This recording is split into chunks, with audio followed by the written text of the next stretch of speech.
तो ये नेक्स्ट में। अच्छा, इसमें थोड़ा सा मैं मेरी वीडियो का एडजस्टमेंट कर रहा हूँ, क्योंकि ये बहुत बड़ा काफ़ी सारा डॉक्यूमेंट है, इसके अंदर में बहुत सारी चीज़ें बताई गई है।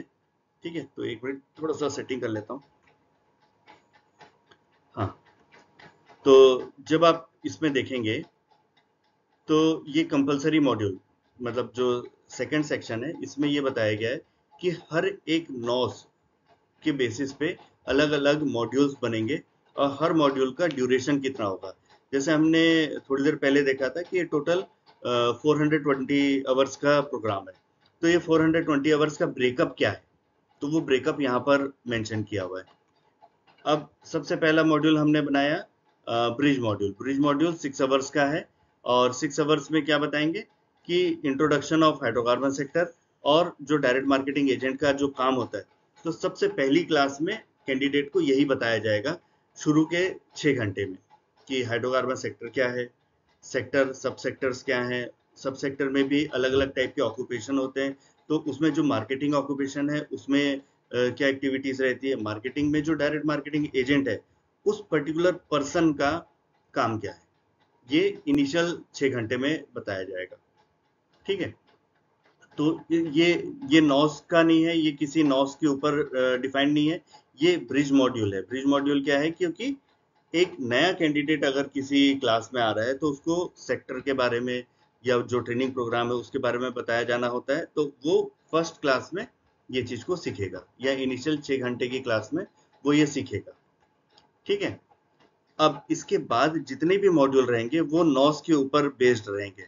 तो हमारा पहला नॉस जो है HYC N3702, prepare marketing activities to generate demand for new PNG connection, ये नॉस का नाम है। फिर नॉस वर्जन है, नॉस वर्जन 1, और NSQF लेवल जो है वो लेवल 4 का ये नॉस है। ठीक है, ये नॉस का टोटल ड्यूरेशन हम, अब इसके बाद जितने भी ड्यूरेशन रहेंगे वो 30 के मल्टीपल पे रहेंगे। क्योंकि 30 का मल्टीपल इसलिए क्योंकि 30 आवर्स का मतलब होता है 1 क्रेडिट। तो हर नॉस पे एक क्रेडिट, एक या एक से ज्यादा क्रेडिट मिलेगा। तो वो नॉस कब 1 क्रेडिट का बनेगा, जब वो 30 आवर्स के मल्टीपल पे बना हुआ रहेगा। ठीक है, तो अब हमारा यहाँ पे मॉड्यूल 1 था इंट्रोडक्शन, नंबर 2 इस नॉस के बेसिस पे एक हमने मॉड्यूल बनाया। अब हो सकता है कि एक नॉस को एक्सप्लेन करने के लिए एक से ज्यादा मॉड्यूल भी बन जाए। मतलब ये ब्लू लाइन में जो मेंशन किया हुआ है वो है नॉस का नाम और नॉस के बारे में डिटेल, कि इसमें थ्योरेटिकल आवर्स 30 आवर्स का रहेगा, प्रैक्टिकल आवर्स जो रहेगा वो 60 है, 30 + 60 टोटल 90 आवर्स का ये मॉड्यूल बनेगा, नॉस बनेगा। ठीक है, अब इसको, इस 30 आवर्स को या 60 आवर्स को हम अगर फर्दर और ब्रेकअप करना चाहें तो उसको मॉड्यूल 2 मॉड्यूल 3, मतलब इसको 2 मॉड्यूल में भी डिवाइड कर सकते थे। हालांकि अभी ये सिर्फ एक ही मॉड्यूल में बनाया गया है। ठीक, इस नॉस के ऊपर एक मॉड्यूल बनाया गया है जिसका नाम है marketing activity preparation to generate demand. तो डिमांड जनरेट करने के लिए ये वाला पर्सन जो है वो मार्केटिंग एक्टिविटी करेगा। तो वो 30 और 60 आवर्स की रहेगी। 30 आवर्स की थ्योरी है और 60 आवर्स का प्रैक्टिकल है, जिसका ड्यूरेशन, टोटल जो ड्यूरेशन है वो है 90 आवर्स। ठीक, तो वैसे ही सेकेंड नॉस है, सेकेंड नॉस का भी सेम रहेगा। सेकेंड नॉस हो सकता है कि ज़्यादा डिटेल में बताया जाने वाला है, इस वजह से ये 30 आवर्स की थ्योरी प्लस 90 आवर्स का प्रैक्टिकल है, और जिसका टोटल ड्यूरेशन इस पर्टिकुलर नॉस को एक्सप्लेन करने के लिए 120 आवर्स रहेगा। फिर ये जो है इसका जो सेकेंड नॉस है, नॉस नंबर 2 है पर मॉड्यूल नंबर 3 है, क्योंकि फर्स्ट नॉस तो यहाँ पर है नहीं, तो वो ब्रिज है। तो जो फर्स्ट मॉड्यूल है वो ब्रिज मॉड्यूल के बेस पे बनाया गया है। ठीक, तो यहाँ पे नॉस नंबर 2 बट मॉड्यूल नंबर 3 है। तो सेम ये जो दो नॉस है ये कोर नॉस है, और इसके बाद जो नॉस आ रहा है ये नॉन कोर नॉस है। नॉन कोर नॉस मतलब ये जिसमें जो हर एक क्यूपी के साथ में जुड़ता है। ठीक, अदर देन कोर जॉब अगर कोई चीज सिखाई जा रही है तो वो नॉन कोर नॉस कहलाएगी। तो यहाँ पे नॉन कोर नॉस में पहला टॉपिक है कि आप टीम में कैसे वर्क कर सकते हैं, उसके बारे में ट्रेनिंग करवाई जाएगी।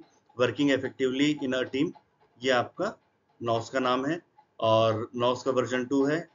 अच्छा, एक क्यूपी में अलग अलग वर्जन के अलग अलग नॉस हो सकते हैं। जैसे आपने ऊपर वाला देखा कि ये वर्जन 1 का नॉस है और यहाँ पे नीचे देख रहे हैं हम ये वर्जन 2 का है। तो ये चीज हो सकती है क्योंकि जो नॉस बन रहा है, ये जो ऊपर के जो दोनों नॉस बनाए गए हैं वो पर्टिकुलर इस क्यूपी के लिए बनाए गए हैं, ठीक है। जबकि ये जो नॉन कोर नॉस है, नॉन कोर नॉस तो कॉमन है सबके लिए, किसी के लिए भी किसी भी नॉस के साथ में, सॉरी किसी भी क्यूपी में ये जा सकता है। तो इस पर्टिकुलर क्यूपी में जो इसका वर्जन लिया गया है वो वर्जन 2 लिया गया है, ठीक। Working effectively in a team जो नॉस है उसका मॉड्यूल बना effective working in a team. ये 12 घंटे और 30 घंटे मिला के 42 आवर्स का नॉस बना, मतलब पूरा ड्यूरेशन जो रहेगा ये।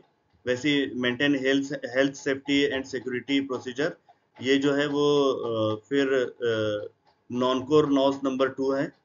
और इसका अगर हम मॉड्यूल बनाए तो इसका मॉड्यूल का नाम बनाए हेल्थ सेफ्टी एंड सिक्योरिटी, इस नाम से ही बना। ये भी 12 आवर्स प्लस 30 आवर्स का ड्यूरेशन हुआ, 42 आवर्स का। इसके बाद में इसमें एक रिकमेंडेड ओजेटी है, ये ओजेटी यहाँ पर मेंशन किया हुआ है, ओजेटी है 60 आवर्स की। तो ये ओजेटी आवर्स जो है लास्ट में ये 60 आवर्स की है। और डीजी, अच्छा, हर जॉब रोल पे जो भी कोई भी आप पढ़ाओ उसमें एक डीजीटी का नॉस ऐड करना मैंडेटरी है, जो कि एम्प्लॉयबिलिटी के ऊपर में रहेगा, एम्प्लॉयबिलिटी स्किल्स के ऊपर में। एम्प्लॉयबिलिटी स्किल्स में काफ़ी सारी चीज़ें हैं, होती है। इसके ऊपर में एक एम्प्लॉयबिलिटी स्किल्स के ऊपर में अलग से वीडियो बना हुआ है, आप उसको देख सकते हैं, है ना, जिसमें डिटेल में बताया गया है कि एम्प्लॉयबिलिटी स्किल्स में कौन कौन सी चीज़ों को कवर किया जाता है। तो मैंने हालांकि ये बहुत बड़ा टॉपिक है, पर उसमें से कुछ जो मेजर इम्पोर्टेंट टॉपिक है उसको मैंने कवर किया है, पर वो कवर करने में भी 3 घंटे का समय लग गया है। 3 घंटे की वीडियो है, वो आप जाके देख सकते हैं, है ना, जो कि इस पर्टिकुलर एम्प्लॉयबिलिटी स्किल्स के ऊपर ही बनाया हुआ है।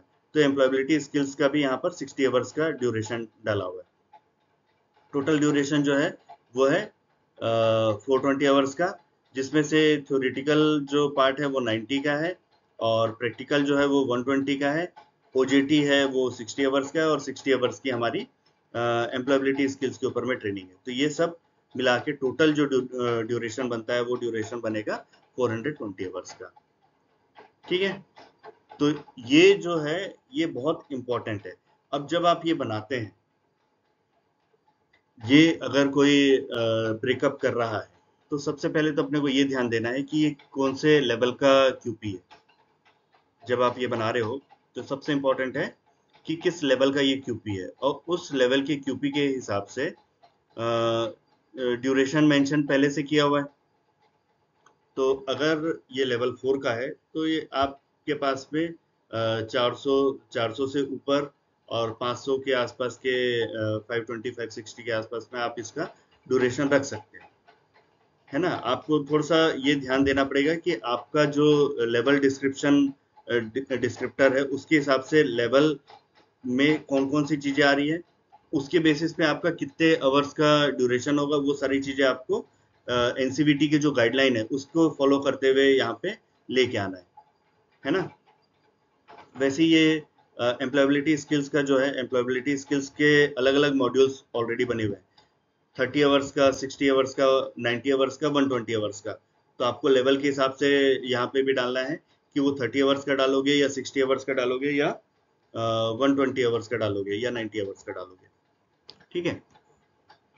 तो जब भी आप इसको बना रहे हो तो मेजर पोर्शन जो रहेगा वो आपका प्रैक्टिकल में जाएगा। मेजर टाइम मतलब ज़्यादा से ज़्यादा जो समय है वो प्रैक्टिकल में देना है। थ्योरेटिकल पार्ट को थोड़ा कम कवर कर मतलब कम ड्यूरेशन का रखना है।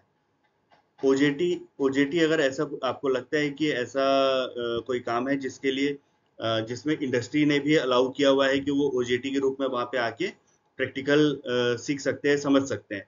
तो वहाँ पे आपको ओजेटी पे भी डालना चाहिए। और ओजेटी में अगर कैंडिडेट जाता है तो उसको बहुत सारी चीज़ें सीखने समझने को मिलती है, जो कि क्लासरूम प्रैक्टिकल में लैब में पॉसिबल नहीं हो पाता है ना। एक्चुअल एनवायरनमेंट में चीज़ों को देखना समझना और लैब में चीज़ों को देखना समझना, वो दो अलग अलग चीज़ें हो जाती है। तो कैंडिडेट को उस पे समझने के लिए ओजेटी पार्ट को भी कवर यहाँ पे किया जाना चाहिए। ठीक है। तो अच्छा, अब इसमें ओजेटी में भी दो टाइप की ओजेटी है, मैंडेटरी है या रिकमेंडेड है। मैंडेटरी में क्या होगा कि ट्रेनिंग का ये मैंडेटरी पार्ट होगा, ये ओजेटी मतलब करना ही पड़ेगा कैंडिडेट को, कोई ऑप्शन नहीं है। बट अगर रिकमेंडेशन में, रिकमेंडेड वाले में डालते हो तो ये ऑप्शनल है।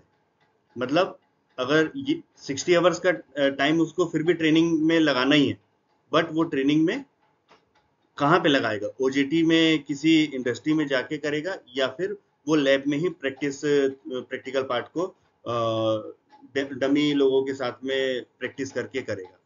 तो वो यहाँ पर रिकमेंडेड और मैंडेटरी दोनों में से किसी एक में डालने से होगा। रिकमेंडेड में डालोगे तो मैंडेटरी नहीं है, बट मैंडेटरी में अगर डालोगे तो वो कैंडिडेट को कहीं ना कहीं इंडस्ट्री में जाके ही वहाँ पे प्रैक्टिस या ट्रेनिंग लेनी होगी, जितने ड्यूरेशन का यहाँ पे मेंशन किया हुआ है। ठीक है। इसमें इसमें और कोई ऐसी चीज़ नहीं है जो मिस हुई है। अगर कुछ होगा तो आप बताइएगा, हालांकि वैसे है नहीं कुछ।